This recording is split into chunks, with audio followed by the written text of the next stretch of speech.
bintang yang bernyanyi dan menangis. Aku bersaksi tentang yang tertawa dan merintih. Aku bersaksi bahwa tak ada sesuatu pun di muka bumi ini yang bisa kau peroleh dengan gratis. Di balik segala pemberian mengintip pamrih penindasan, di balik segala pemberian mengincar ambisi kekuasaan.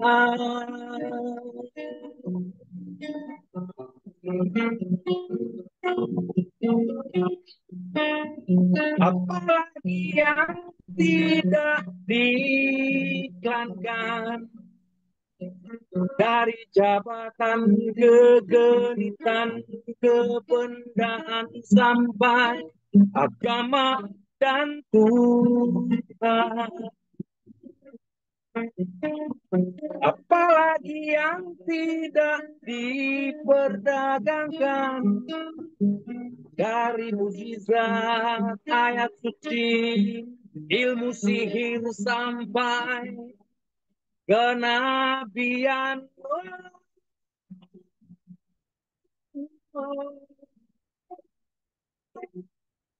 Bendera, bendera berkibaran di udara, semuanya bergambar mata uang.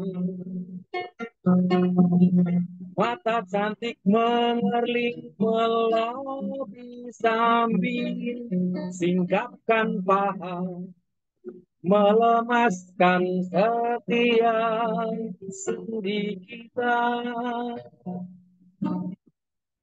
melumerkan topi-topi baja, melunglaikan peradilan kita,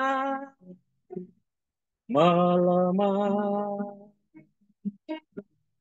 melunglai, tidak berdaya. Selamat malam, Bung Beni. Terima kasih atas undangannya. Saya mendapat sedikit histori dari Mas Beni bahwa teotopi adalah kebijakan universal yang juga di, diikuti oleh Bung Karno ya.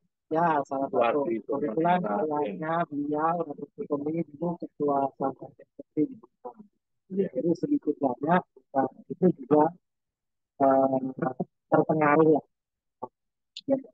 Itu pemikirannya itu mengaruh ajaran-ajaran seperti itu. Bagaimana pendapat lagu tadi? Ya, sangat baik. Mohon maaf, liriknya agak nakal ya. Bagaimana? Apalagi yang tidak diperdagangkan. Kita memasuki era di mana spiritualitas menjadi komoditas.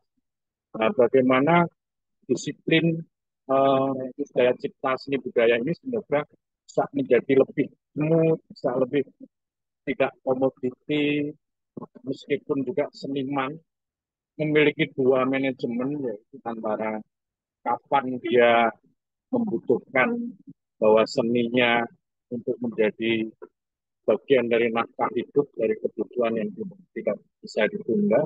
Akan tetapi pada dasarnya semua karya yang berenergi itu justru ketika nirpamrih, ketika bahkan dalam lapar yang itu lapar, dalam dingin yang itu dingin, dalam sunyi yang dihayati, karya-karya seni bisa menjadi ruh, bisa menjadi energi.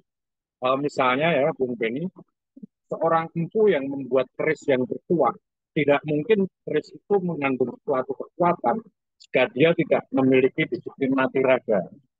Demikian juga karya-karya seni budaya, karya-karya seni budaya yang adiluhung, yang punya naluri keabadian, seperti mata air, lalu mengalir, memberi kehidupan, memberi kesejukan, memberi pensucian, memberi kesegaran, rohani, eh, seperti tadi Mas Beni menyinggung Bung Beni yang kita lintas ras, tetapi kita manusia pada Ya, dasarnya. Dia adalah sahabat saya. Saya dan dia mengalami banyak pengalaman spiritual dari kenyataan, dari survival, dari kehidupan. Dia pernah menjadi penasehat para dokter politik di Jogja. Ketika kita sambil berseni budaya, sambil bersosial politik, berkemanusiaan, kita harus bersinggungan dengan realita-realita yang bahkan itu secara empirik adalah kekuasaan, adalah bagian dari sistem-sistem kekuasaan pernah kita alami bersama. Begitu ya, Bung Beni. betul, betul, betul. Mungkin saya supaya tidak terlalu dominan, apalagi yang bisa kita interaksikan. Ya, mungkin Silakan. ini Ya, Fitri Adi Wijaya. Kita balik lagi ke tema awal kita itu, ya, disiplin daya cipta. Nah, betul. daya ini kan kekuatan. Berarti Kekuatan, ya, mencipta, kekuatan untuk mencipta. Kalau ya, bahasanya orang, mohon maaf, orang klaim itu kun fayakun jadi kan begitu kan? jadi ya. Cipta. Nah, Hablur minallah, hablur minanas. itu dari pengertian Fitri Adi Wijaya itu seperti apa memahami, mengartikan bahwa daya cipta itu agar kita memiliki daya cipta, agar sesuai dengan nilai-nilai spiritualitas itu. Ya, sebelumnya mohon dimaafkan, semoga ini bukan sebuah lip service ya, bukan sebuah kata-kata bijak yang hanya omong kosong. Kan tetapi sebetulnya kita ini hanya recreation. Sang Maha Pencipta adalah Tuhan yang Maha Esa. Jadi kalau dalam filosofi akhirnya semua iman menyatu, semua lintas religi akan menyatu dalam teosofi. Saya akan mengkristalkan itu juga dalam seni budaya. Bagaimana dengan sastra kita bisa memberikan petuah, eh, bisa mengkritisi keadaan kehidupan dengan sangat netral, dengan bisa memasuki semua lintas iman, semua lintas religiositas, semua lintas disiplin spiritualitas. Daya cipta seni dan budaya ini mengandung kearifan-kearifan. Misalnya kalau kita mendengarkan motopat, ya, bagaimana petuah-petuah leluhur kita masa lalu dengan sentuhan keindahan, dengan lagu Sultan Agung itu Sastro Gending, Pangeran Kayang Karanggayam itu serat nitri niti fruti, uh, mantra-mantra Mojopahit itu dalam serat centini. Nah, mohon izin kepada para antropolog, kepada para arkeolog, bila kata-kata atau hal-hal yang mengandung historis yang saya pahami adalah salah dan keliru. Ya, Jadi mungkin ini ketika ya monggo ada respon, ada pertanyaan, ya, ada apa? ini Kita langsung aja mungkin apa namanya untuk peserta mungkin kalau langsung saling apa ya mau menambahkan atau interaksi, berbagi sharing langsung Interaksi ya ya, boleh ya. membuka mic langsung. di Mas sini Vito kita ini mungkin sharing punya pengalaman. pengalaman Ya, dari teman, artinya mungkin istilahnya saling mengisi lah kan gitu. Saya Untuk menambah nuansa dan wawasan teosofi. saya memang Fitri Adi Wijaya ini bidangnya itu di bidang seni. Karena kalau nah kita tentu bicara semua di dunia ini ada tidak bisa dilepaskan dari seni. Ya. tentang mencipta tadi mungkin lebih spesifiknya gimana ya itu mencipta pakai materi atau wujudkan hanya pikiran atau kalau yang kita pelajari di teosofi kan mungkin ada yang mematerialisasikan ya itu mencipta yang di Betul. sini itu yang bagaimana ya. Jadi mewujudkan daya cipta, imajinasi, sang moral melalui ada visual, ada audio visual. Nah, kita ini sudah masuk audio visual. Jadi dengan lagu kita bisa menyampaikan pesan-pesan moral dengan indah. Lagu ini sebetulnya justru lahir dari ketidakmapanan. Jadi memang saya menggugat pemapanan spiritualitas yang ingin terhormat, ingin duduk di bangku-bangku yang terhormat, ingin diperlakukan sebagai komoditi itu tadi, sedang melanda, sedang menjadi tren. Di situ saya menulis apalagi yang tidak diiklankan.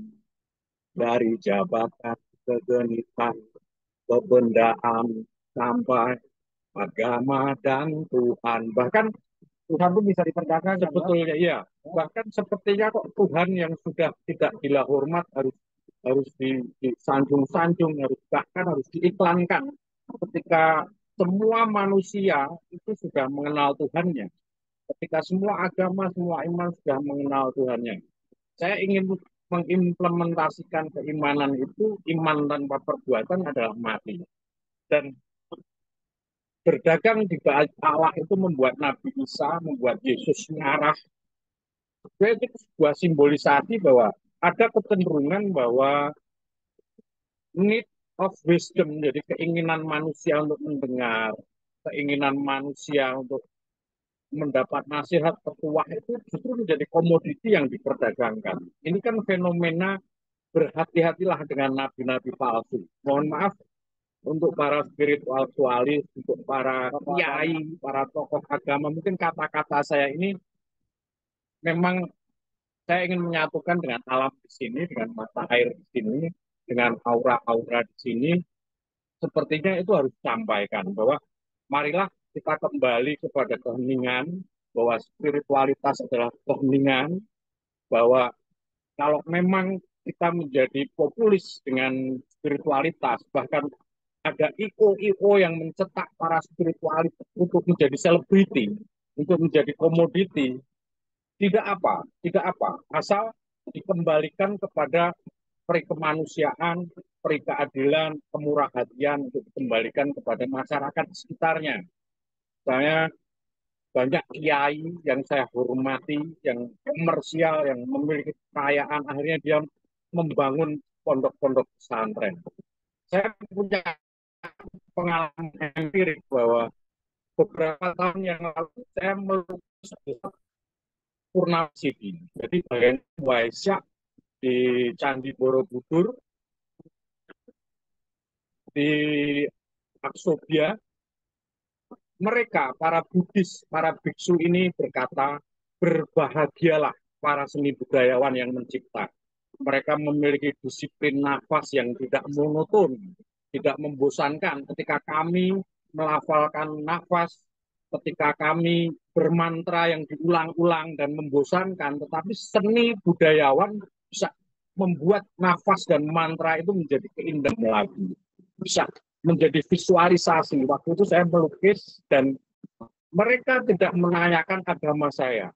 Dan lukisan itu bisa menjadi wadah atau media menjadi dilelang sedemikian rupa sehingga menjadi materi, menjadi fasilitasi sebuah biara Buddhis.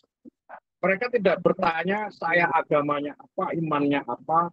Lukisan inilah yang menjadi medium, yang menjadi implementasi real sehingga menjadi meskipun dalam perantara ya, meskipun saya dalam ketidakberadaan, saya ngamen, saya musisi yang berjalan, saya tidak mapan, bahkan dalam ketidakberdayaan saya bersyukur kepada Tuhan melalui lukisan itu telah menjadi fasilitasi dilelang menjadi ratusan juta rupiah dan saya tidak berharap sedikit pun untuk mendapatkan itu. Nggak rugi. Oh, nggak rugi. Karena saya yakin bahwa doa para bante, doa para biksu akan berbalik menjadi langkah-langkah saya untuk lebih bisa berguna bagi banyak orang melalui karya seni budaya saya. Begitu, Bung Ben. Berarti rezeki itu tidak hanya dalam bentuk materi, Betul, nanti betul. uang aja kan. Kita harus percaya matematika Tuhan bahwa tidak semua harus kita komersilkan. Bahkan kalau bisa kita memberi dan memberi dengan tanpa terlihat. Tapi memang era sekarang karena saya harus mengungkapkan itu karena itu pengalaman nyata. Meskipun saya tidak perlu sebutkan itu di biara mana. Yang jelas saya melukis on the spot Purnama Sidi dan Jinarakiti ya. Jinarakita, pendiri agama Buddha menghidupkan di agama tanah juga. Nusantara. Mudah-mudahan berkat beliau menaungi langkah-langkah kita ya, Bung Beni. Demikian implementasi spiritualitas universal itu dengan contoh-contoh real yang telah saya kemukakan. Kalau ini Fitri Adinjaya mau izin terkait disiplin. Selama ini yang Fitri Adinjaya lakukan disiplin dalam dunia spiritual, terkait spiritualitas Ya, itu sehingga memiliki daya cipta yang begitu kuat sehingga menciptakan karya-karya itu baik. Misalnya dalam lukisan ya, saya punya banyak pengalaman real. Saya bertemu dengan pangeran-pangeran masa lalu yang hidup dalam kekinian misalnya, lalu ingin dilukiskan leluhurnya, misalnya Hamengkubuwono I sampai 5. Tentu saja itu adalah roh entitas yang tidak sembarangan. Mereka adalah orang-orang historis, orang-orang yang punya daya daya spiritualitas lengkap, spiritualitas, sejarah, bahkan berlangsungnya pemerintahan dari purba hingga modern. Saya harus memiliki mati raga semacam puasa sebelum memulai lukisan itu. Dan ketika lukisan itu jadi, itu banyak pengalaman real yang dipasang di ruang kerja, kudanya bisa meringkik dan sebagainya. Ada ruh di dalam karya itu karena kita memiliki disiplin mati raga, doa sebelum memulai karya. Demikian mungkin. Ya. berarti kita harus bermati raga. Kenapa raja harus bermati raga? Semua disiplin agama dan religiositas mengenal disiplin mati raga. Semua nabi sebelum mendapat aromah ya dalam bahasa Muslim, kawan-kawan Muslim, mendapat pencerahan Roh Kudus pasti mengalami mati raga. Ilmu-ilmu kejawen satu disiplin tertentu 40 hari 40 malam.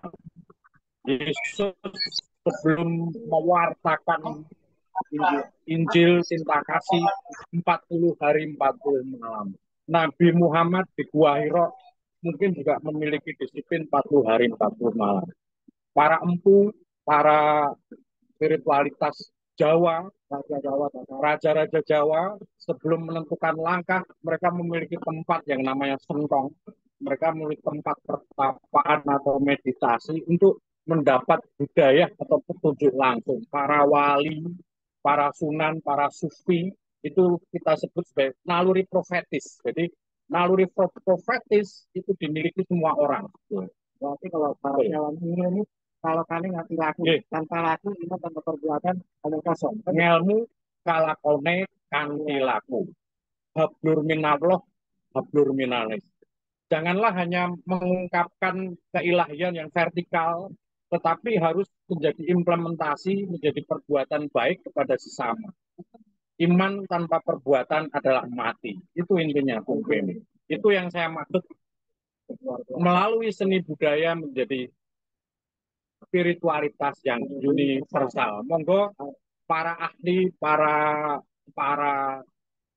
para pecinta wisdom, kebijaksanaan, need of truth, need of wisdom, need of teosofi untuk boleh mengkritisi saya, boleh membuli saya.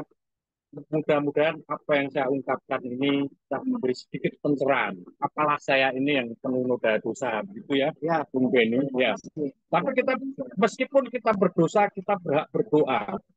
Meskipun kita ini penuh dengan noda dosa, kita berhak mewartakan kebaikan-kebaikan dan bila W.S. Rendra, sang sastrawan berkata, adalah pelaksanaan kata-kata. Jadi saya akan menambahkan adalah pelaksanaan tindakan-tindakan. Kalau hanya melaksanakan kata-kata tanpa tindakan, saya rasa kata-kata orang ngomong semua orang bisa. Tapi kalau ngelakon belum tentu kan gitu. Artinya ilmu kalakone kanthi laku. Disiplin mati raga itu sangat emang dibutuhkan kalau orang betul-betul sangat dibutuhkan. Berspiritualitas kan. Dan kita bicara spiritualitas universal. Universal artinya kan semuanya tidak berpikir ras, agama, kelompok segala macam, Jawa atau Cina kan. Ya, kita harus kembali pada universalitas ajaran bahwa doa, mati raga, berbuatlah daripada seseorang yang mengatakan iya tapi tidak berangkat, lebih baik tidak tetapi berangkat. Ada perumpamaan seperti itu. gitu ya. Baik, Siap, siap, siap. tadi Monggo jelas mati Brother raga Eki. seperti apa ya? Mati raga. Mati raga gimana? Mati Mati raga raga itu disiplin puasa. Contohnya Pak. Semua iman itu seorang empu bila ingin memiliki tuah dari kerisnya, dia melakukan mati raga. Kenapa? Justru dalam kekuatan mati raga itulah frekuensi spiritualitas seorang hidup. Jadi dalam spiritualitas mati raga itulah kita bisa menembus dimensi yang sudah tidak ragawi. Jadi kita membersihkan kotoran-kotoran, lalu kita tidak sefrekuensi dengan dunia roh. Meskipun setelah mati raga ini, kita akan ikut mana? Ikut rohani yang kegelapan atau rohani yang suwung, kosong, tidak berpamrih. Iya. Roh Allah, roh ilahi, roh kudus, dan sebagainya. Itu ada Apakah ada pilihan. standarisasinya untuk puasa bisa mencapai mati raga itu? Ini kok rohani terus ya, yang penting jangan sampai rohana. Itu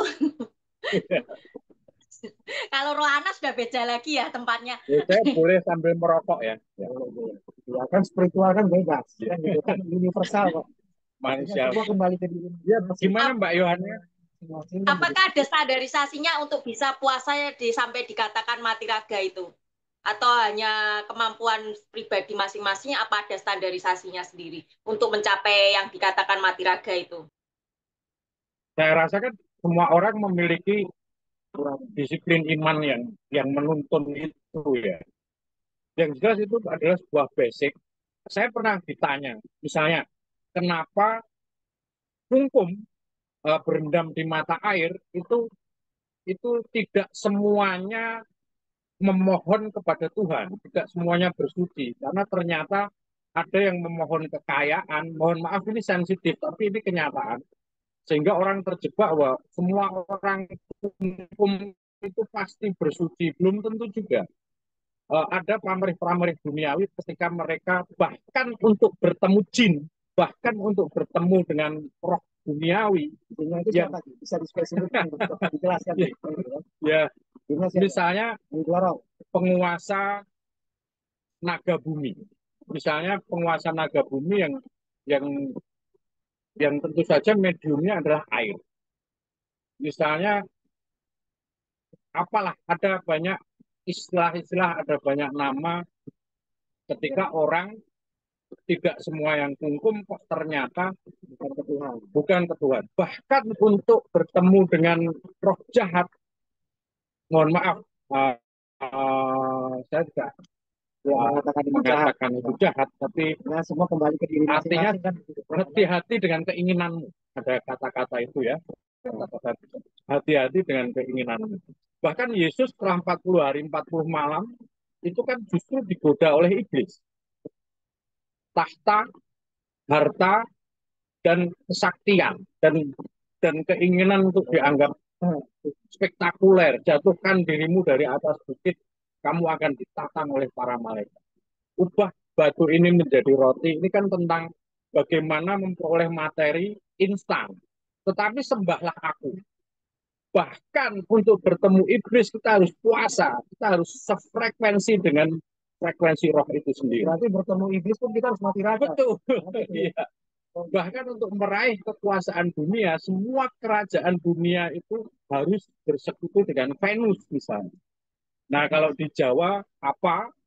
Tapi mohon maaf sekali lagi, semoga ini bukan sesuatu Ya, yang di sini kita bukannya semua kan betul. punya versi Ya. masing-masing kan seperti itu. Bukan berarti kita mengatakan ini yang benar, itu yang salah, tidak. Artinya semua kembali ke diri masing-masing. Orang mau hukum segala macam kan gitu kan. Artinya ya sudah, itu apa yang kau tabur itu yang kau Betul. tuai kan gitu. Bahkan kata yang bicara kan begitu. iya, ada sebuah sendang di Jogja yang akhirnya esensi mata air sendiri ini, saya sempat meruat sendang itu dengan lir-ilir. Kebetulan itu menjadi opening seremoni pameran tunggal lukisan teman kami. Karena mata air ini akhirnya menjadi pamrih-pamrih duniawi. Misalnya pengasihan. Jadi bagaimana Merek untuk menciptakan aura daya tarik sebagai penyanyi, sebagai sinden, sebagai dalang dan sebagainya, pertanggungjawaban hal itu kembali ke masing-masing. Tapi itu merupakan bagian seni dan budaya juga. Bagian dari seni Ketika budaya. orang Betul. Kultur melakukan seni apapun budaya. itu segala macam, walaupun motivasinya untuk mencari kesugihan, mencari daya tarik, pengasihan, kan begitu kan, bahkan mencari kesaktian. Ya, Artinya itu juga bagian kearifan lokal dan seni budaya, bukan begitu? seni budaya, kearifan. Tapi akhirnya kadang-kadang orang mengatasnamakan seni budaya, tetapi sebetulnya di situ bukan religiositas yang sebenarnya. Jadi mohon Artinya maaf, tetap ada standarisasi juga ya. ya, kalau saya ingin mengajak bahwa spiritualitas yang kembali kepada ilahi itu kosong.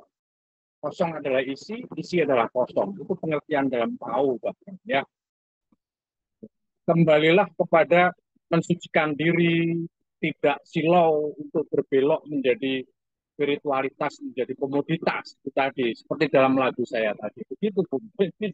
Mohon maaf bila saya Monggo lancar. brother and sister, ketika Monggo misalkan ada merespon, saya siap dibully, pertanyaan dihujat, atau apa pernyataan, bahkan istilahnya mau mengcounter pernyataan dari pihak Tri Adi Wijaya, kita persilakan. ya. Monggo Mbak Yo, misalkan ini bisa kita buka kan gitu kan Oh, sesi ya.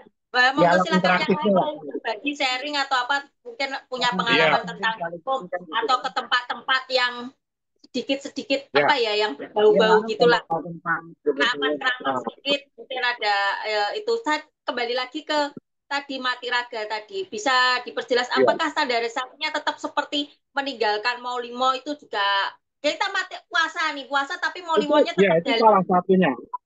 Betul Mbak Yohana. Jadi itu salah satunya bagaimana nafsu kita itu kan dari bumi, air, api. Bumi itu tanah ya, tentang makanan, tentang udara. Kita mensucikan udara. Misalnya dalam bermati raga, saya yang pecandu rokok ini jelas saya harus mematikan keinginan untuk merokok. Saya harus menghirup udara yang bersih. Kemudian makanan. Kenapa ada puasa muti? Kemudian ada ngebleng. Sebelum eh, disiplin mati raga kejawen itu memiliki 3 tahap. Jadi tahap pertama itu adalah ngerowot.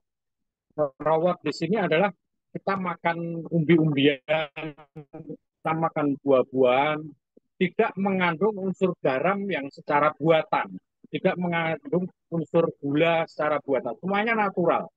Itu supaya apa? Supaya pencernaan kita tidak kaget. Karena kita biasa makan, khusus kita terisi, janganlah langsung ngebleng misalnya. Langsung tidak makan sama sekali. Itu bisa menciptakan asam lambung. Ya agak santai aja. Menciptakan asam lambung dan mahnya kumat. penyakit. Betul. Jadi betapa racun itu telah meracuni aliran darah kita melalui udara, melalui nikotin, bahkan narkoba, bahkan melalui air itu ada air api, istilahnya ada alkohol, ya. Lalu bahkan sabu yang kemari panca indera kita, akal sehat kita. Ada banyak makanan yang kita demi keserakahan, demi insting kita yang ratus makan apa aja, sehingga kolesterol, sehingga semua daging kita makan, misalnya padahal dalam Buddhis unsur darah yang kita makan itu menciptakan naluri anger, kemarahan, naluri yang radikal, ya, kekerasan semacam itu. Jadi kita kembali kepada tadi ya ada ngerowot, ngerowot itu kembali ke makanan-makanan natural, semuanya direbus tanpa garam, dan kita memakannya di jam 00. Jadi sekali makan kenyang di jam 00, boleh siang hari, boleh malam hari. Itu. Jadi setelah ngerowot kita mutih. Mutih itu sebutir telur boleh, lalu nasi yang tanpa lauk boleh, kepala nasi misalnya. Terus palawija yang tanpa garam, misalnya, yang berwarna putih, ada singkong, ada ubi putih, misalnya begitu. Ini itu masuk ke karbohidrat harus masuk, tetapi tanpa rasa. Itu kita akan menghilangkan toksik. Nah, penutupnya adalah ngebleng. Jadi kita betul-betul tanpa makan, tapi tentu saja di jam 00 kita boleh tetap nutrisi masuk, misalnya madu, kita minum madu, kita sebutir telur yang direbus tanpa rasa, itu boleh, itu sudah masuk kategori ngebleng. Nanti kalau sudah total sehari penuh dicoba 24 jam tanpa makan sama sekali kita bermeditasi. Insya Allah, kalau bahasa teman-teman muslim ya, percayalah, pasti ada hal-hal yang membuat kita dengan terang benderang bisa melihat langkah-langkah kita, dengan terang benderang bisa introspektif ya, sehingga mendapat ilham, mendapat inspirasi, mendapat kita menebus kesialan, kita menebus kemalangan, bahkan menebus dosa-dosa leluhur dengan mati raga. Percayalah. Nah, nanti akan ada banyak talenta masing-masing orang akan muncul di situ. Kita punya karunia penglihatan. Otomatis kita akan bisa melihat hal-hal yang nirjasmani ya. Lalu kita punya karunia penyembuhan. Kita akan semakin terbimbing untuk bahkan telinga kita itu bisa mendapatkan, oh ini obatnya ini. Itu bukan sesuatu yang kamu bisa memindahkan gunung hanya dengan iman sebiji sawi. Begitu Bung Beni ikut tercerahkan. Tercerahkan. Ya. Terima kasih. Kalau lebih mudahnya biasanya gini ya, guru datang ketika murid sudah siap. Sudah siap tuh apa ya? Seperti tadi kita membersihkan diri lewat puasa mati raga itu ya. Jadi kalau semua itu kalau apa ya, pengalaman perubahan spiritual kita kalau diri kita sendiri tidak bisa mengembangkan ya tidak bisa terbuka. Ya, jadi ya semua dari dalam diri sendiri. Jadi perang yang terhebat buat Mbak Iwana, Mahatma Gandhi kan bilang perang yang terhebat adalah perang melawan diri sendiri. Mahatma Gandhi bermati raga sehingga kekuatannya melawan kolonialisme Inggris tanpa kekerasan itu ahimsa, harta, swadesi, itu menginspirasi Bung Karno. Bung Karno juga pecinta teosofi. Jadi di situ sudah dia menyerap semua kearifan iman, ambil baiknya. Dalam Islam yang baik kita ambil, dalam Katolik kita ambil, dalam Buddhis, bahkan Buddhis, disiplin para pemimpin agama spiritualis Buddhis dan Nasrani itu hampir sama. Disiplin mati raga, kaul kemurnian, kesucian, ketaatan. Nah, ini satu hal. Apalagi kita sebagai pemimpin, apalagi kita sebagai penggembala, itu tidak main-main. Kita harus menyiapkan spiritualitas yang tidak bisa abu-abu, tidak boleh. Kalau toh kita manusiawi, kita abu-abu antara spiritualitas dan komoditas itu tadi, mungkin itu juga karena jerbah itu mau mobil. Ya, bahkan untuk perayaan-perayaan upacara juga sebuah gereja butuh kolektor, masjid. Tapi kita harus belajar dari Masjid Jogonegara. Bagaimana keuangan yang dihasilkan dari masyarakat dikembalikan kepada umat.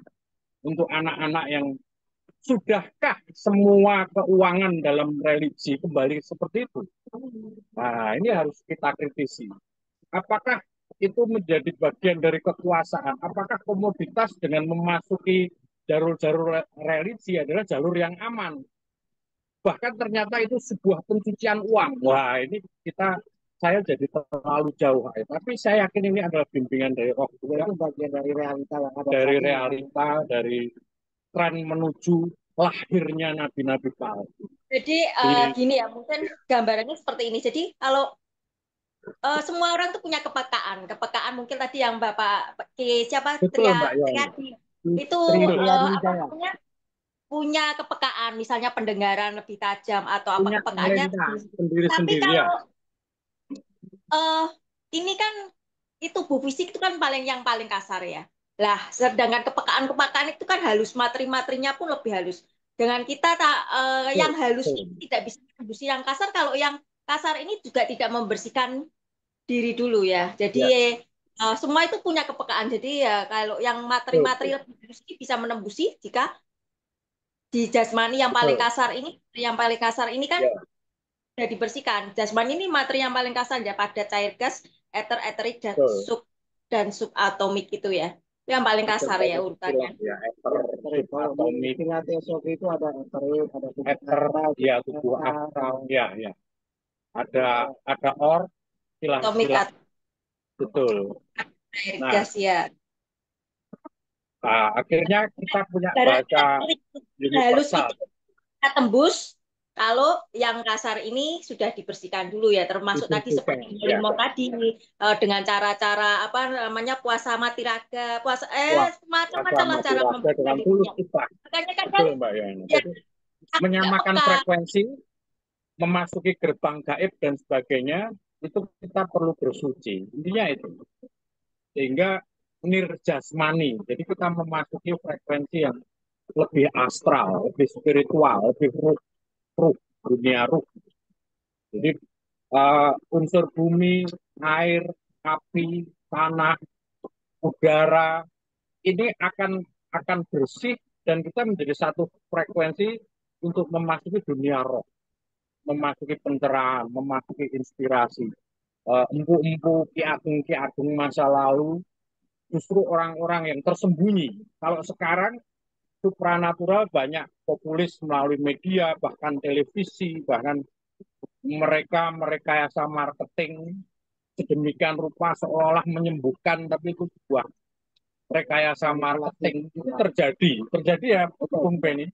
Tapi kita tidak perlu Ya, menyebutkan oknum-oknumnya itu siapa. Kita pernah Apalagi yang tidak jadi diperdagangkan. apalagi yang tidak diperdagangkan. Ya, ilmu sihir juga diperdagangkan. Bahkan mujizat, bahkan ilmu sihir itu diperdagangkan. Masuk kenabian. Bahkan kenabian. Nah, ini hati-hati. Jadi banyak orang-orang yang pintar yang didatangi presiden di masa lalu Maharaja itu orang-orang yang tidak terkenal, orang-orang yang tidak mau diekspos, orang-orang yang memberi dengan tangan kanan itu tidak ingin tangan kirinya melihat. Itu kita semakin langka. Bahkan saya sendiri mungkin sangat jauh untuk bisa menjadi ideal itu sebagai spiritualis, sebagai seni budayawan misalnya. Begitu, Mbak Yohana. Itu Bung ya, Benny. Ya, ini tadi kan saya membantu membuka apa di sini ini yang berada di sini tuh untuk membuka logikanya kita nggak belajar tentang klinik. Jadi kenapa kok tunggu harus Mbak, pakai Mbak mati Yohana. raga, kok harus pakai ini? Itu karena ya logikanya seperti itu. Materi-materi yang halus supaya bisa menembusi yang kasar ini harus dibersihkan dulu supaya bisa menembusi. Karena kita punya kesamaan satu sama lain tuh aslinya cuman kepekaan kita yang belum belum terasa saja. Karena apa kepekaan tidak terasa ya kan? Tadi Ya, masing-masing manusia masih terbungkus oleh apa ya? Terbungkus tadi setelah badan fisik itu kasar pada cair gas eterik subatom atomik itu kan di atasnya lebih halus astral itu kan sensasi perasaan emosi. Nah, sensasi perasaan emosi naik lagi ke mental kan itu yang lebih halus lagi. Kenapa kadang intuisi kita nggak peka? Kok dia peka, kok ini peka? Ya karena kita sendiri harus membuka selubung-selubung itu, harus membersihkan betul, sendiri. betul ya, ya. Terlalu banyak polusi, terlalu banyak sampah, ibarat kita aliran sungai itu menjadi kotor. Sehingga mutiara-mutiara spiritual ini tertutup lumpur-lumpur dosa. Iya, Karena kira-kira kita harus banyak meditasi. kita harus banyak Kembali meditasi, ke keinginan. kembali Harusnya ke ada yang tersirat, keinginan. tapi di Ya, balik tersirat itu pasti ada yang tersirat. betul. Kan begitu kan? Tapi tunggu dulu, apakah pembicaraan kita ini menjadi sesuatu yang menarik? Bagaimana animo audiens? Mungkin saya perlu tahu juga, Mbak Yohana. Kan Ya, mungkin bagaimana pendapat yang lain boleh kita membuka mic, ya, ya boleh berpendapat, sharing silakan. atau apa. Iya, Jadi mungkin Mas, ada Terus ini pendapat, lebih banyak ini komentar-komentar. apa pengalamannya Mas Eko, Bapak Toga ini, Mas Muhammad Amin ini juga nih. Ya, dibacakan aja, Mbak, yang poin-poin Ya, monggo yang Pak Guys, Suharja, Pak Hanafi, Pak Adri Wijaya. Monggo silakan berbagi dari ilmunya. filosofi itu ada Mungkin istilah guru puasa datang ketika ini ada pengalaman atau kumkum atau pergi-pergi ke tempat yang lebih itu. mempersiapkan secara fisik, mental, dan itu. betul. Bisa saya juga di satu sisi tidak setuju bila ada spiritualis yang dengan fanatisme tertentu sedikit-sedikit musyrik, sedikit-sedikit syirik, karena itu kurangnya pemahaman tentang bagaimana kita mempercayai bahwa misalnya mendatangi tempat-tempat makam leluhur. Makam ini kan radarnya kehidupan selama dia hidup. Tempat dia meninggal, tempat dia dikremasi, tempat dia dilarung ke laut misalnya.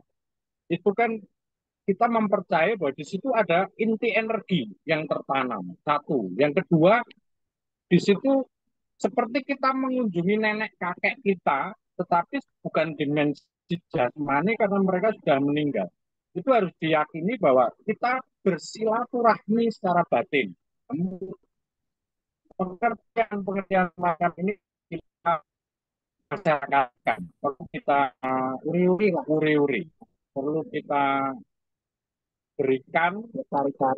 terutama untuk anak-anak milenial sekarang. Kadang-kadang, kok ke tempat ke makam, kok ke tempat ziarah, kok kita menyekutukan Tuhan, misalnya seperti itu, kok kungkum, mau ketemu Nyi Blorong, misalnya seperti itu.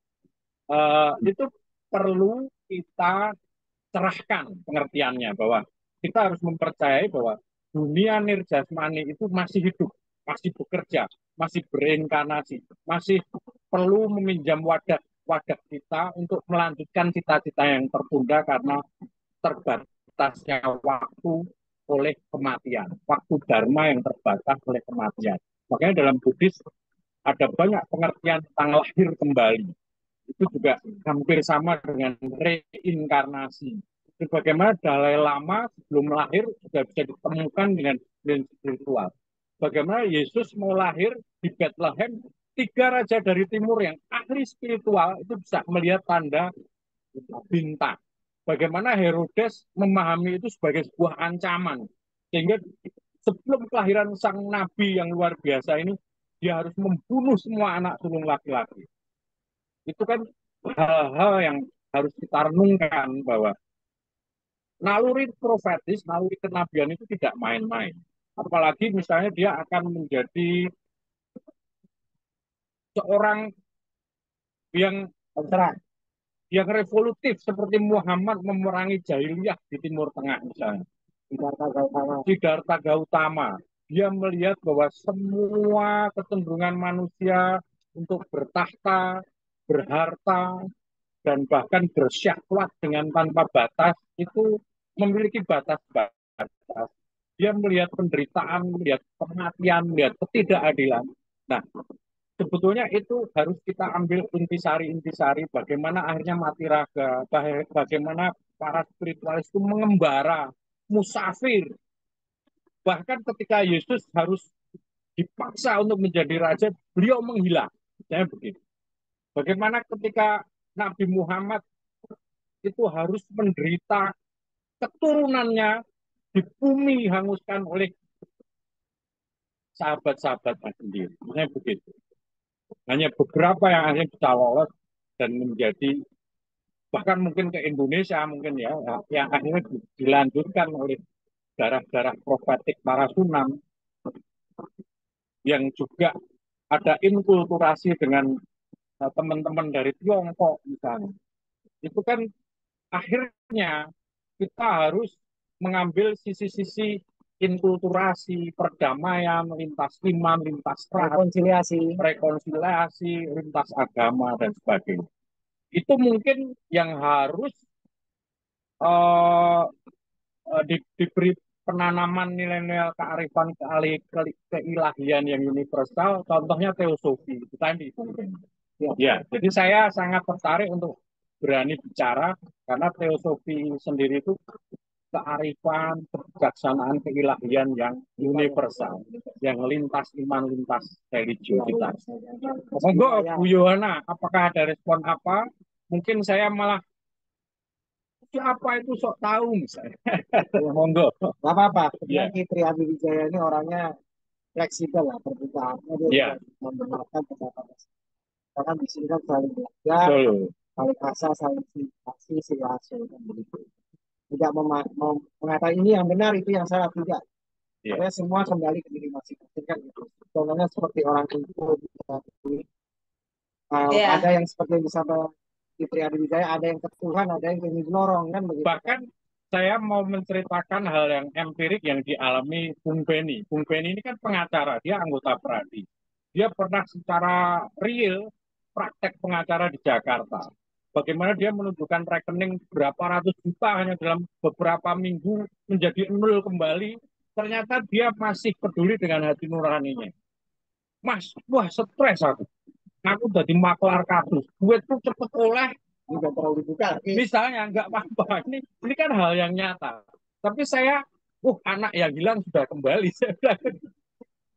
Bahkan dia mengikuti nasihat saya untuk berpuasa sebelum tes peradi. Masih ingat ya, Bung Ben? Dan dengan puasa dia itu akhirnya dia bisa menjawab semua pertanyaan dan tanpa uang dia bisa masuk peradi. Luar biasa. Sekarang bagaimana? Apakah masih akan menjadi pengacara yang maklar kasus semacam itu? Kamu harus membela yang benar. Jangan maju tak gentar membela yang bayar. Saya ada lagu itu, maju tak gentar Nanti mungkin membela. bisa dinyanyikan. Oke, nanti terakhir akan saya nyanyikan. Maju tak gentar membela yang bayar. Itu semua lini Ipolexos dan Kap. Mungkin gitu Mbak Yo, ini kebetulan Bagaimana Mbak Yu, menarik tidak? Ya, kebetulan ya, paling saya silakan menambahkan Mbak. itu mengingatkan. Ada mungkin orang saya sudah puasa berhari-hari, berbulan-bulan, kok saya tidak mendapatkan ini itu. Tadi kan kembali lagi apa namanya, guru datang ketika murid sudah siap, jangan terus dilihat luarnya aja. Kadang puasa sih puasa menjalani, tapi berarti guru itu Iya, sudah belum kalau belum dia melihat. merasa Ya, tidak mendapatkan apa kan dia pahit itu. Janganlah pamrih. Nanti Tuhan akan membukakan. Carilah dulu apa yang aku kendaki, nanti hal-hal lain akan aku tambahkan. Carilah dahulu kerajaan Allah. Carilah dulu kerajaan Allah dalam bahasa Nasrani, baru semua akan ditambahkan. Jadi kalau puasa ya, saya ingin menebus dosa saya ingin menebus kemalangan anak-anak saya. Bahkan puasa yang baik itu jangan tentang untuk diri sendiri. Kita puasa untuk kesehatan ibu kita berpuasa untuk kesehatan ayah kita, bahkan sahabat-sahabat kita. Otomatis nanti rezeki kita ikut lancar dan sebagainya. Otomatis karena Tuhan tahu apa yang kita butuhkan. Bahkan saya mau ke sini nggak punya bensin, tiba-tiba ada yang ngasih duit bensin kayak gitu tuh. Iya. Ketika saya tahu eh, seminar atau webinar atau dari teosofi ini mengundang orang-orang yang tidak bermental, ini honornya piro. Wah, diketawakan. Enggak, saya enggak begitu. Kalau ada honornya syukur. Tapi nanti Mbak Yohana juga. Oh, terima kasih. Tenang aja itu. Mungkin gitu Mbak Yohana Monggo Mbak atau Yohana. brother and sister yang lain. Kebetulan kan ini juga Fitriani juga ada yang lain. Kalau misalnya ada pertanyaan atau misalnya ada Eko katanya pertanyaan, banyak banyak yang ingin disampaikan. Ayo Mas Eko, kenapa dibungkam? Dia dibuka aja Mas Eko mic-nya itu Mas kita Eko. saling interaksi aja kan. Monggo Mas Eko. Monggo. Apa Ya, yang mau saling disampaikan? sharing kan. Mas Eko siapa? Ya nanti Iya, perkenalan dong, iya. perkenalan. Monggo, Ayo Mas berbagi Eko, Mas Eko. Mas siapa? Berbagi. Oh Mas Eko, dari Jogja juga ya? Ya, saya berharap Ini kebetulan Mas Eko kan animonya dari bagus Kudus. ya. Saya dari Jogja. Mas oh Eko ini Mas Eko dari dari Kudus. Kudus. Oh dari Kudus. Oh, itu Ya Mas Eko Kudus itu loh. dekat makamnya Sesti Jenar ya. Itu Jepara. Jepara ya. Kalau Kudus itu Jarum Kudus. Oh ya, kalau saya suka yang di Sonder itu ya Mas Eko. Mas Eko, nggak dibuka mic-nya. Nah, ini dibuka. Iya, iya, Silakan Mas Mbak Eko. Yu. Selamat malam. Nah, Malam tadi Mas sudah Eko. saya sampaikan ke Mbak Yu ya. Oke Mas Eko. Eh, Emang saya itu susah Mbak Yu untuk sharing kayak gini tuh susah. Jadi emang dari dulu emang saya lebih suka mendengarkan kayak gitu. Karena selain itu masalah untuk pengalaman spiritual, saya kan juga nggak punya guru ya secara fisik. Udah semua itu terjadi dari kecil Bagaimana mengalami kesan Mas Eko mendengarkan penjabaran-penjabaran kami, Mas Eko, di malam hari ini? Saya setuju Bapak. Saya setuju. Jadi ya emang itu sesuai pengalaman yang saya alami juga sebagai gitu. Cuman memang mungkin karena saya nggak punya guru ya, jadi saya nggak punya bahasa yang tepat untuk menyampaikan pengalaman saya secara umum sebagai gitu. Jadi Monggo, begitu. Mas. Nggih. Ya monggo silakan Mas Eko. Justru pengalaman itu ilmu sebenarnya itu. Bukan dari kita baca buku ya, kalau di istilah teosofi studi meditasi praktek. Jadi di praktek ya. Jawa itu kan ilmu kalau ngane ngadu laku kan seperti Iya. itu kan. Pengalaman itulah sebuah ilmu yang sebenarnya harus kita jalankan. Monggo silakan Mas Saya Eko. susah. Kalau misalnya Ya, ya, Pak Alim. Atau Jujur bertanya saya itu atau susah. Enggak ada pertanyaan. Cuman memang saya itu paling susah banget menyampaikan suatu pengalaman secara umum. Bahkan selama ini saya nggak pernah emang menyampaikan melalui media. Pengennya itu menyampaikan untuk berbagi sama teman-teman kayak gitu. Cuman berasa kak dibungkam aja kayak gitu. Jadi kayak berarti nervous, Mas Eko mental ini itu lebih belum. lebih pandai dalam hal perbuatan. Itu bagus. Banyak orang yang tidak pandai bicara tapi betul. melakukannya dengan perbuatan. Bahkan dalam diam. Iya. Kalau itu yang paling penting. Perbuatan itu Saya paling sendiri nggak begitu memahami diri saya ya, Mbak. Karena yang saya alami selama ini tuh kayak berasa saya itu digerakkan, istilah kayak gitu. Jadi apapun yang saya sampaikan selama ini itu lebih cenderung banyak yang tersirat, istilah kayak gitu. Karena saya juga bukan orang yang Simbolik ya. istilahnya bukan orang yang istilahnya suka membaca atau bukan pengingat yang bagus, istilah kayak gitu. Sebenarnya juga banyak yang pengen saya sampaikan ke semua teman-teman, istilah kayak gitu. Di Teosofi juga saya juga sebenarnya baru. Itu sudah saya sampaikan ke Mbak Yo ya Mbak Yo. Jadi di Iya, Mas Teosofi Eko. saya baru. Jadi saya Iya. pun sebenarnya belum dapat loh Mbak Yo materi tentang Teosofi kayak gitu. Cuman ya sempat saya sharing sama Pak Rudi ya yang di Sanggar Penerangan. Saya menyampaikan pengalaman saya selama ini saya alami kayak gitu. Itu katanya ya emang itu di Teosofi ada semua kayak gitu. Jadi saya cuma bisa menyampaikan pengalaman sebenarnya. Itu pun Oh iya, kayak terima berasa kasih saya Mas Eko. mengendalikan diri Ah, saya. terima kasih Iya, ya. atas sharingnya, pengalamannya kan gitu. Justru itu Apa Mas Eko? seperti yang disampaikan oleh Fitri Aditya, perbuatan itu yang paling paling penting dan paling nyata gitu loh. Iman tanpa Ya, Iya, perbuatan iya. adalah mati. artinya kita harus melakukan semua itu dengan laku kan itu. Jadi itu Pengalaman yang paling menarik Mas Eko. Berbagi pengalaman yang Eh, Pernah saya mengalami suatu peristiwa itu kejadian di Majalengka, Mbak Yo. Dan itu semua yang saya alami nggak ada yang namanya perencanaan itu nggak ada. Emang semua terjadi. Istilah kayak gitu. Sampai saat dikuasai spiritual, saya kayak orang kemasukan, Mbak Yo. Jadi tubuh saya kayak dikendalikan sesuatu, bahkan saya menyampaikan sesuatu itu dari dalam sendiri yang menyampaikan. Intinya Mbak tentang keseimbangan sih waktu itu. Saksi ada di Majalengka sampai pada waktu itu hal-hal yang terjadi di semesta tersampaikan semua dan terjadi semua pada waktu itu. Sampai bahas tentang sosok-sosok tertentu kayak gitu. jadi itu Maaf Mbak Yo, terus terang saya agak Eh, susah kayak gini Mas aja Eko saya ini punya ngomong karunia itu nggak bisa penglihatan ini. dan cenderung bisa menjadi jadi itu medium untuk roh masa lalu menyampaikan sesuatu melalui Mas Eko. Sebetulnya itu bisa oh diolah menjadi energi meramal masa depan misalnya. Bisa menjadi oh energi mediumnya lewat tubuhnya membantu Mas. orang lain untuk lebih memperlancar langkah-langkah hidupnya. Itu bisa diasah. Begitu menurut saya. Beliau memiliki karunia penglihatan dan kepekaan gitu. Jadi yang dirasakan Mas Eko waktu itu tuh waktu kemasukan itu tuh apa Mas Eko? Apakah bisa melihat yang masa datang itu seperti yang dibilang Ki ini Riyadi ini? Atau ingin menyampaikan sesuatu dari roh yang menjadi Jadi memediumisasi Mas Eko pada waktu itu atau saya benar-benar dikuasai spiritual mungkin tepatnya Mbak Yo. Jadi iya yang iya namanya iya kayak hipnotis, kayak sihir itu terjadi semua. Sedangkan jelas saya nggak punya kemampuan itu. ya Sampai saya waktu biasanya saya dikuasai, betul. kalau saya mau dalam dekat saya bisa membuat Majalengka gempa. Ini contoh. Nggak percaya. Yuk kita buktikan. Saya juga kayak anak kecil Mbak Yo. Tanah yang diinjak mereka yang menjadi saksi di keluarga mereka itu bergerak.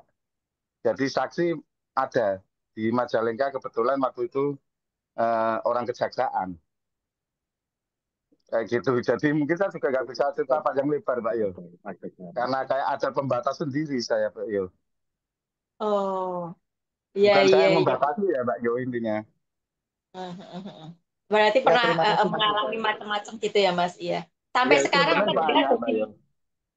psikoterapis Gimana? ya, jadi terapis ya, Mas Eko Ya saya karena lebih ke lewat pengalaman-pengalaman psikoterapi itu. ketimbang Jadi tentang jiwa. diamalkan menjadi psikoterapis. Bagus, saya dukung. Ya makasih Pak. Ya, Apa saja yang biasa mereka Mas Eko tangani lewat Mas Eko tuh biasanya mereka yang datang tuh apa aja yang diterapis tentang masalah apa Mas? Apa tentang apa Mas biasanya? Eh, jadi saya sendiri kan nggak bisa ini ya Mbak Ina, tidak bisa menentukan kemampuan saya sendiri. Jadi semua yang terjadi tersirat. Jadi misal ada orang di depan saya, terkadang data mereka tiba-tiba nyampe, seakan-akan saya itu menjadi mediator di setiap orang di depan saya, Mbak Yu. Itu kayak gitu. Yang jelas di Kudus juga ada teman-teman juga ya yang belajar tentang spiritual sama saya, Mbak Yu. Tapi emang saya nggak pernah bicara tentang penerawangan hal kayak gitu nggak pernah, Mbak Yu. Karena ketika saya menyampaikan sesuatu itu sebenarnya bukan penerawangan. Karena yang saya pahami ketika jiwa sudah menyampaikan, apapun itu pasti bisa istilah kayak gitu. bisa menjadi jawaban Iya, yang yang jitu, yang orang tidak Oh, berarti perlu. sarana ya bagi sarana Ya, penyembuh bagi itu orang yang bagus, harus. bagus. Ya. Iya iya iya. Iya. iya Mbak Yo. Ibarat Para orang sakit itu kan ini ya Mbak Yo. Sebenarnya dikatakan saya hanya membantu, menyupport. Istilah kayak gitu, bukan menyembuhkan. Lebih, Membantu, betul, betul. iya, istilah kayak gitu. Jadi kalau di medis mungkin lebih ke arah menaikkan imun.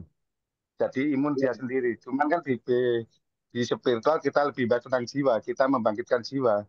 Karena sang jiwa betul. itu sendiri nanti yang membangkitkan imun. Itu secara medis. Itu kayak gitu Mbak Yo. Jadi sebenarnya banyak Mbak Yo. Sesuatu yang Ya. saya sampaikan ke teman-teman. Cuman kayak mental saya sendiri itu kayak dikendalikan Mbak Yo. Itu kayak gitu. Ngomong kayak Eh, gini aja nervous loh Mbak Yo. Sedangkan maaf yang disampaikan tadi bapaknya itu saya paham semua loh Mbak Yo. Cuman mau Ya. ikut nimbrung aja saya susah banget kayak gitu. Jadi langkah saya eh, kayak dibatasi sendiri kayak gitu. Kayak itu Mas. Kalau berarti selama ini yang paling rumit yang pernah dihadapi pasien yang pernah dihadapi sama Mas Eko tuh apa itu ya? Paling rumit, paling susah lah menurut Mas Eko paling baru ditemui sekali itulah apa itu Mas sejauh ini. Berapa tahun Mas Eko sudah menjalani ini terapis ini? Saya itu kan dari kecil Mbak Yo, dari SMP kelas 3 itu sudah diterapi sebenarnya kayak gitu. Nah, cuman kan emang waktu itu saya ikut latihan pernapasan. Margoloyo, mungkin ada yang tahu lah kayak gitu. Nah, Tahu, cuman tahu. pada Ya. waktu saya ikut Margoloyo. Ya. latihan itu, saya baru Margoloyo. 1 bulan, Mbak Yo, tiba-tiba mengalami sesuatu. Dan itu pun di antara semua orang-orang yang ikut latihan, cuman aku yang ngalami kayak gitu. Intinya dalam waktu semalam, waktu itu saya merapi orang 50 orang, Mbak Yo. Jadi saya kayak tubuh saya kayak ada yang mengendalikan, istilah kayak gitu. Intinya kayak gitu, Mbak Yo. Kalau tentang masalah selama ini yang sulit, pernah nggak? Saya nggak pernah mengalami, Mbak Yo. Karena masalah sulit enggak selama orang yang di depan saya mau berusaha, saya ayo istilah kayak gitu, Mbak Yo. Cuman memang di sini saya Ya. nggak pernah menyampaikan tentang penyembuhan, saya lebih menyampaikan tentang pengobatan, istilah kayak gitu.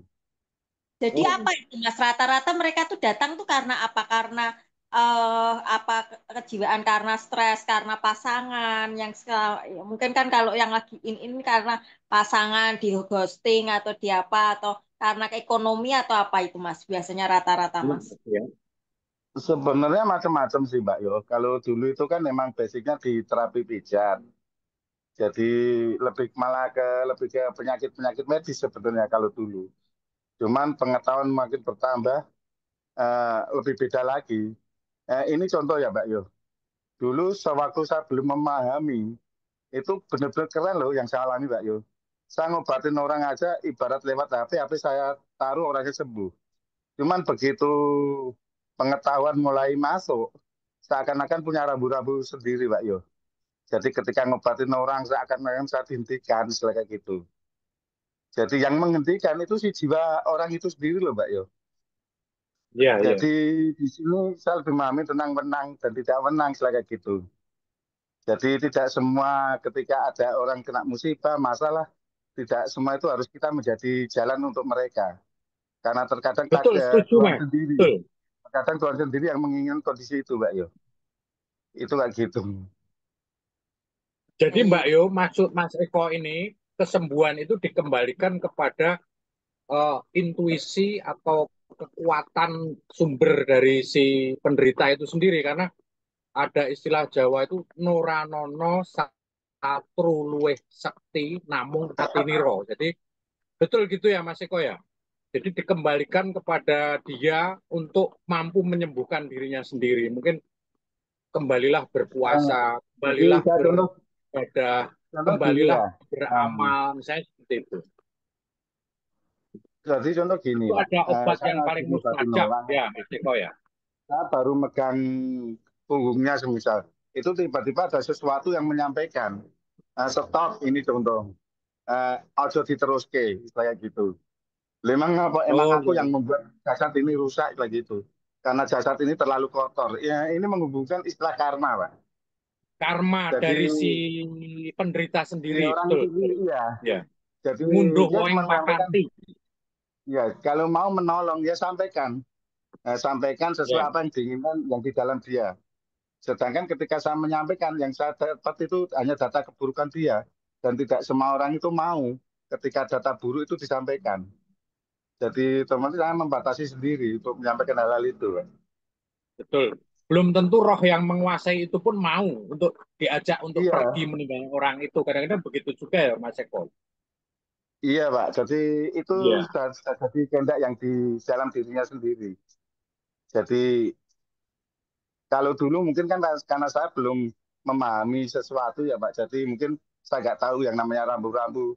Dan memang di Ya, sini itu jelas Pak Yo. berproses Mas, betul Iya berproses. proses Mas. Jadi ketika kita itu nggak punya rambu-rambu, kita nggak paham, otomatis kita akan berjalan sesuai keinginan kita, kan gitu ya. Kalau kita sudah Betul, memahami suatu betul. pengetahuan, bahkan ada rambu-rambu, di situ ada batasan-batasan. Di situ kita Iya. merasa sudah lemah, Mbak Yo. Padahal di situ sebenarnya enggak, kita enggak lemah. Kita lebih, istilahnya ada rambu-rambu dari keilahian itu sendiri. Istilahnya kayak gitu, Mbak Yo. Bahkan kita tidak takut untuk gagal menyembuhkan karena itu lahir dari karma perbuatan orang itu sendiri. Maksudnya begitu toh Mas Eko. Tidak selalu Iya, kita harus sebenarnya kalau menjadi gini ya, penyembuh Pak. yang berhasil. Ya, Ya, jadi Bukan saya lebih Tuhan. ya, menang tidak menang ya. Kita itu di betul. dunia di semesta itu kan kita dikasih kewenangan, kita bebas. Cuman ya ada hal-hal tertentu yang memang itu bukan kewenangan kita. Ibarat Bukan saya bisa kewenangan mengobati kita. orang, tapi saya Betul nggak ya. bisa menyembuhkan orang. Kewenangan saya mengobati, tapi saya tidak dikasih kewenangan untuk menyembuhkan. Istilah kayak gitu. Ya, Jadi untuk menarik. mengobati itu memang kerjasama antara jiwa si pasien dengan jiwa saya sendiri setelah gitu. Bahkan saya sendiri sebenarnya nggak ngobatin juga, Mbak Yo. Jadi yang saya alami itu seakan-akan yang mengobati dia itu ya emang dia sendiri. Cuman saya menjadi Dia suatu sendiri. mediator untuk dia. Istilah kayak gitu. Hanya membuka untuk dia menemukan kesembuhan itu adalah demikian, demikian, demikian. Ya, Ya. Jadi Iya. banyak juga Mbak Yo yang contohnya saya ngobati orang, misalkan orang itu diantar sama saudara atau apa kayak gitu. Bahkan seketika itu ketika dia datang ke tempatku, yang ngobatin malah orang yang diajak loh Mbak Yo. Hal Oh. itu sering terjadi. Jadi saya cuma ngajarin sedikit sesuatu, saya masukkan ke energi, saya bangkitkan energi dia, dah habis itu dia sendiri yang ngobatin. Kayak gitu. Iya, iya. Tapi pernah juga enggak ya? Harusnya Mas Eko sekali-sekali dicoba itu kok Mas Eko. Kemasukan sekali-sekali tak tanyain, ini gimana ya endingnya ini tentang perhimpunan ini. Saya Mbak Itu Yoni untuk pengen itu kan cari jawaban. itu kan enggak. Ini Mbak Yu sebenarnya pengen menyampaikan egonya Mbak Yu sendiri loh. ya betul. Apa? kan selama ini saya pengen. Ayo Mbak Yo sharing karena saya juga nggak bisa sharing secara umum. Ayo secara Oh, kita ketemuan. Kalau ketemu kan enak Mbak. Kita bisa sinergi oh iya, secepatnya. iya, Pak. Jenengan di Kudus ya, Kalau Mas? gitu. Saya di Enggak, sini, saya di Mas. Semarang. Oh iya, iya, iya, siap-siap diagendakan, Mas. Aku ini setelah tahun baru gimana, Mas? Nggih, monggo diagendakan boleh, Mas. Setelah tahun baru. Ini kan Natal, tahun baru masih pendek. Eh, Penerawangan aja saya nggak ada kemauan di situ Mbak. Apalagi meramal. Istilah kayak Oh, gitu. Karena lah, apapun iya, ya iya. saya sampaikan ke semua Kok- orang. Itu jiwa saya kemarin menyampaikan Mbak. Kalau jiwa saya menyampaikan apa yang terjadi di depan, nah itu kemungkinan bisa. Cuman saya nggak bisa kayak gitu. Hmm. Sebenarnya saya Lah, lugu loh Mbak Ina orangnya. oh, kalau Andika bisa kan Eh, tak suruh Mas siapa yang masuk-masuk itu tak masukkan ke tempat yang jenis. Sekali kayak dikuyak apa uka-uka itu ya Mas Eko ya. Enggak lah, nanti Hmm. Jadi kalau ajang saya show regresi, off. kok gitu sebenarnya ya Mbak Ina, mungkin saya membatasi sendiri.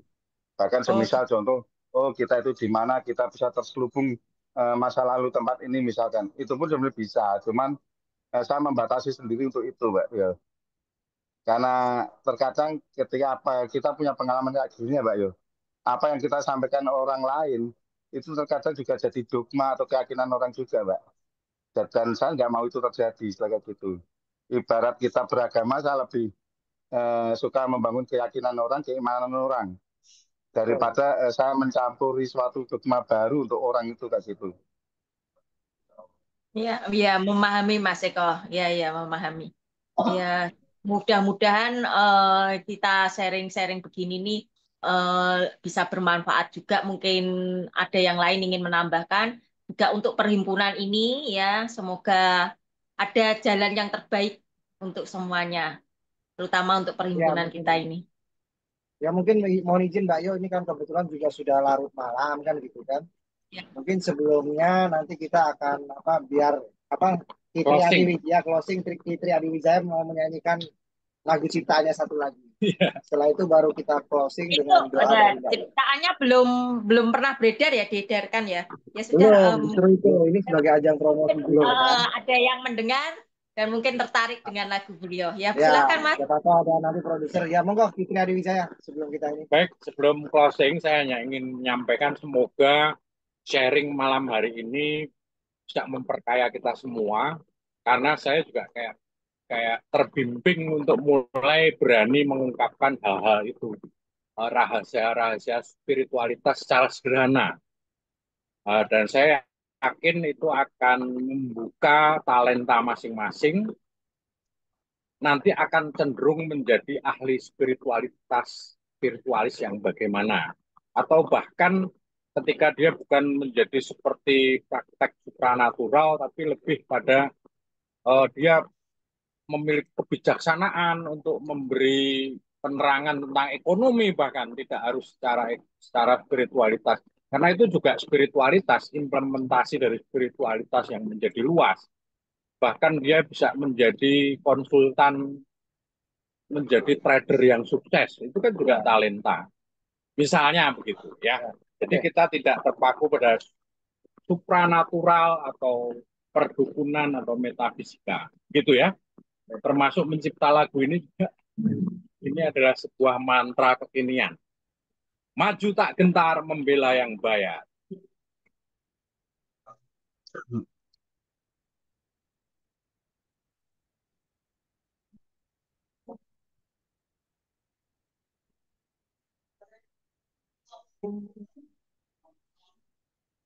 Gaya bicara harus tampak berwibawa, gaya berjalan harus tampil bijaksana, jas dan batik harus selalu disetrika. Halo penguasa,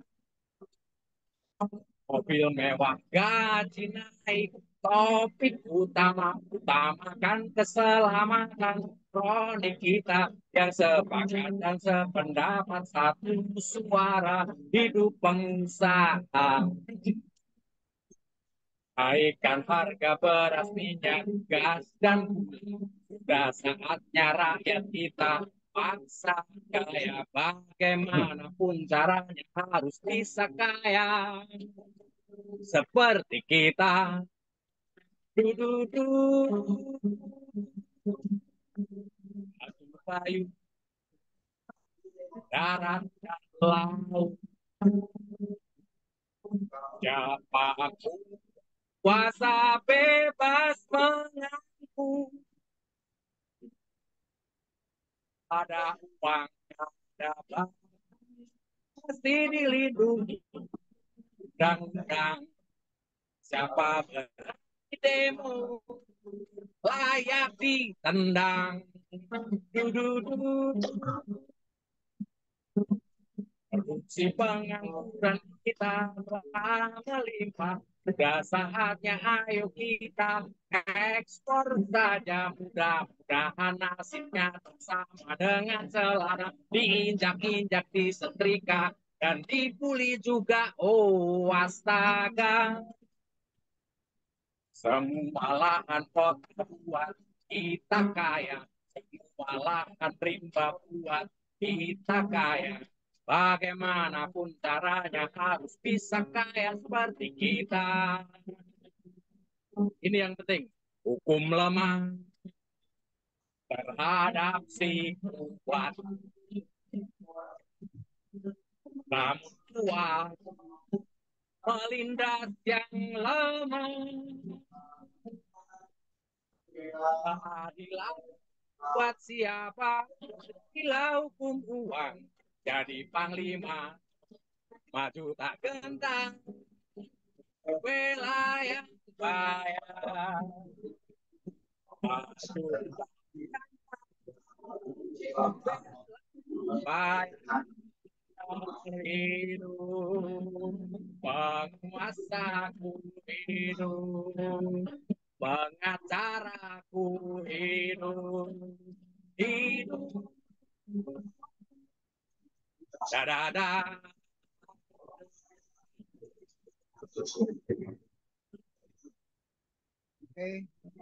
Oke, selamat malam. Terima kasih Bu Ya, Beni. Terima selamat kasih malam, Mbak terima Iliana. kasih Priyati. Ya, selamat malam Pak Beni. Sebelum menutup, saya akan membacakan afirmasi dahulu ya. Untuk semuanya bisa Ya, mengikuti monggo dalam silakan Mbak hati Yo. ini. Ya, Asatoma Satgamaya, Tamasoma Jyotirgamaya, Mriyortoma Amitam Gamaya. Om Syanti, Syanti, Syanti. Artinya, bimbing hamba dari ketidaktahuan menuju kebenaran. Bimbing hamba dari kegelapan menuju terang. Bimbing hamba dari kematian menuju keabadian. Oh, damai, damai, damai. Terima kasih semuanya. Selamat malam atas kehadirannya. Terima kasih. Ya, Selamat terima kasih Mbak Yo, beristirahat. terima kasih semuanya Ayo, teman-teman salam sister. Mohon ya. maaf kalau ada kata-kata Terima yang kasih. menyinggung atau tidak pas. Terima maaf semuanya, terima kasih. Selamat malam Rahayu, Ya, Istirahat, Wijaya. ya. Sama-sama. Hitungan ketiga kan malam. 1, 2, 3 malam semuanya.